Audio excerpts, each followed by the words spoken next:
president this week. Wednesday will be a national day of mourning for the funeral of Richard Nixon.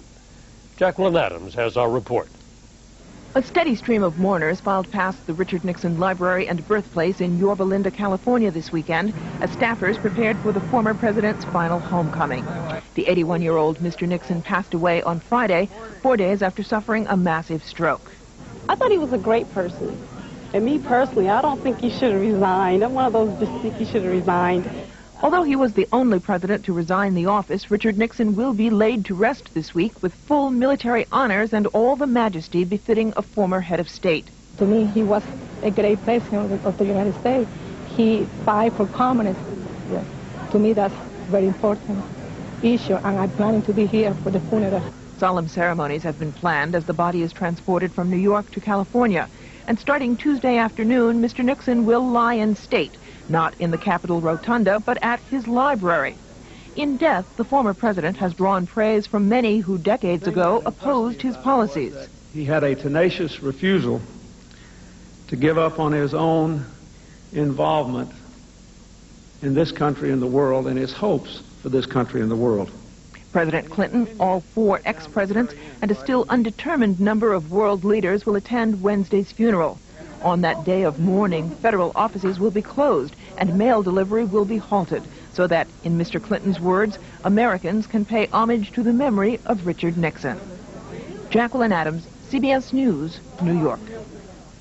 CBS News will provide live coverage of all major public events honoring former President Nixon this week, including complete coverage of the funeral Wednesday.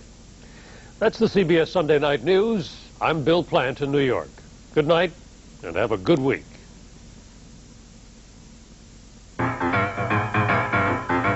In just 1 year, something happened to 640 million pounds of chemical pollutants. Instead of becoming waste,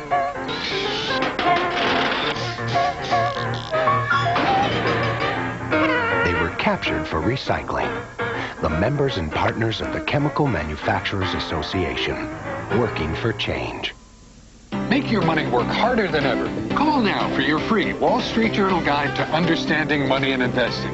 It focuses on financial markets so you can make informed choices. Call now to get your guide free when you subscribe to the Wall Street Journal, where you'll find information you need to get ahead. Get 10 weeks of the journal for just $36 and the guide to Understanding Money and Investing free with your paid subscription. Call toll-free 800-535-5800. That's 800-535-5800.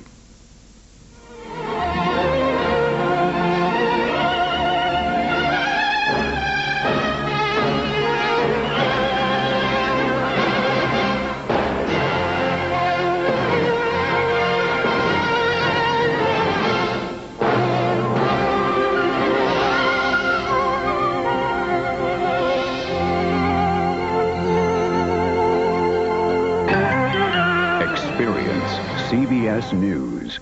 It was an event. Here's what's happening. Find out what's making news with Troy Roberts and Cheryl Atkinson this morning on CBS News Up to the Minute. This is CBS. The genius of a great drama is revealed when it looks into your very soul. Death of a Salesman, written by Arthur Miller, is that kind of achievement in American drama. I'm Hal Holbrook, and I'm proud to be here in Cleveland with Steven Weber and Elizabeth France in a new production of this modern masterpiece directed by Gerald Friedman for the Great Lakes Theater Festival. May 5th through the 21st at the Ohio Theater. For tickets, call 241-6... It's a fact. Our bodies change as we get older.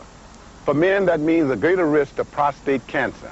It's one of the most common cancers in men. African Americans are especially at risk.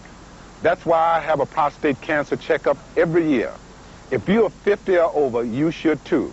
And remember, today there are treatment options, including radiation therapy, that can cure the disease.